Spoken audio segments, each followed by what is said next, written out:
श्रमण का स्वभाव। कहीं ऐसा सुना है क्या कि जो स्वयं को स्पर्श करने वाले को अंश मात्र भी नहीं जलाता हो, जिस पदार्थ में चमक तेज न हो और फिर भी वह अग्नि कहलाता हो। कहीं ऐसा देखा है क्या कि जो वस्तु कभी भी रोग को दूर न करती हो, उल्टे रोग बढ़ाने का काम करती हो, फिर भी वह वस्तु श्रेष्ठ औषधि के रूप में विख्यात हो।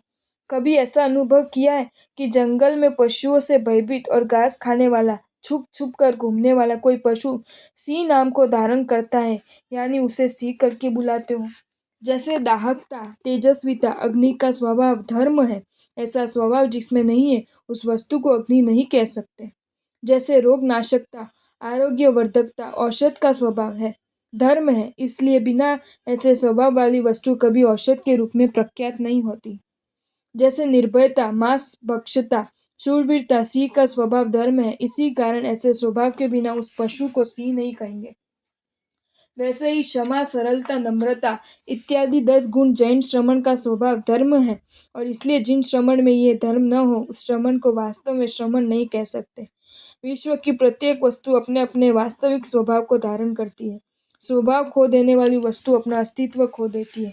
तो देवादिदेव श्रमण भगवान महावीर स्वामी का श्रमण भी अवश्य क्षमा आदि 10 गुण रूपी अपने स्वभाव को धारण करने वाले होते हैं। अगर वीर श्रमण में ये स्वभाव न हो तो वे श्रमण अपने वास्तविक अस्तित्व को खो देते हैं। श्रमण भगवान महावीर स्वामी का श्रमण भी अवश्य क्षमा आदि 10 गुण रूपी अपने स्वभाव को धारण करने वाले होते हैं। अगर वीर श्रमण में यह स्वभाव न हो तो वे श्रमण अपने वास्तविक अस्तित्व को खो देते हैं।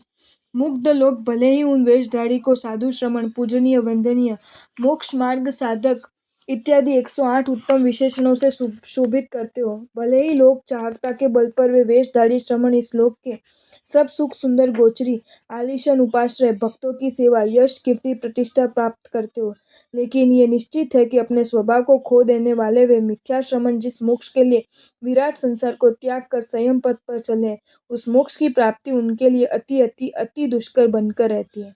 विषम काल की विचित्रता ऐसी है कि लगभग सभी अपने अपने क्षेत्र में अपने अपने स्वभाव के कट्टर शत्रु हैं।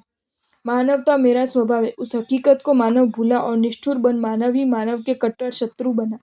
रोगियों के रोग दूर कर उनको आरोग्य देना ये मेरा स्वभाव है। ये भूलकर डॉक्टर और स्पेशलिस्ट अपनी विशिष्ट ज्ञान कुशलता का उपयोग एक व्यापार जैसे अत्यधिक धन अर्जित करने वाले कारखाने के रूप में कर कितनी ही निरोगी मंद रोगियों को महारोगी बनाकर श्मशान भेजने का षड्यंत्र कर चुके हैं।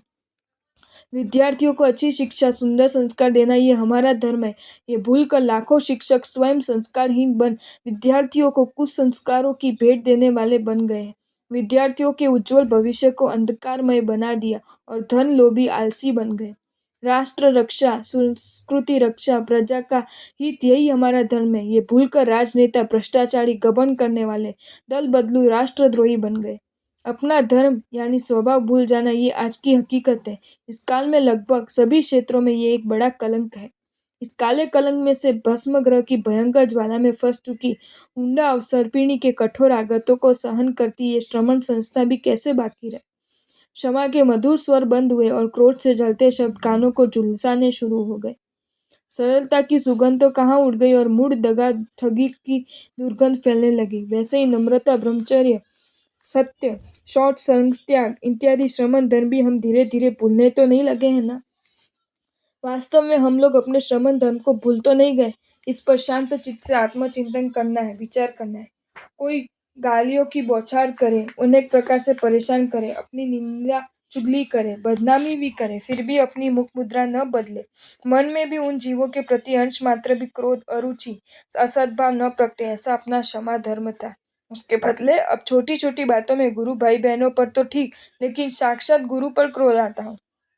क्रोध के कारण अपने गुरु भाई बहनों के साथ अबोला होता हो, परस्पर बातचीत भी अच्छी नहीं लगती हो, कभी कड़वे वचन, निंदक वचन निकल पड़ते हो, तो मानना ही होगा ना कि हम अपने स्वभाव यानी धर्म को भूल गए हैं।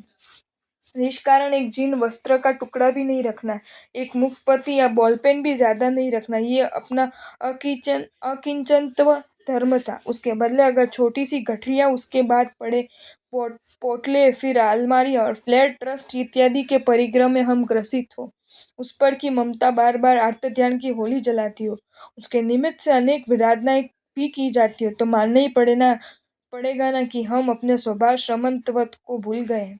ऐसे तो कितने ही उदाहरण। संयोजना के बिना बिना विगय की रूखी सूखी गोचरी वापरनी, ये अपना वास्तविक स्वभाव।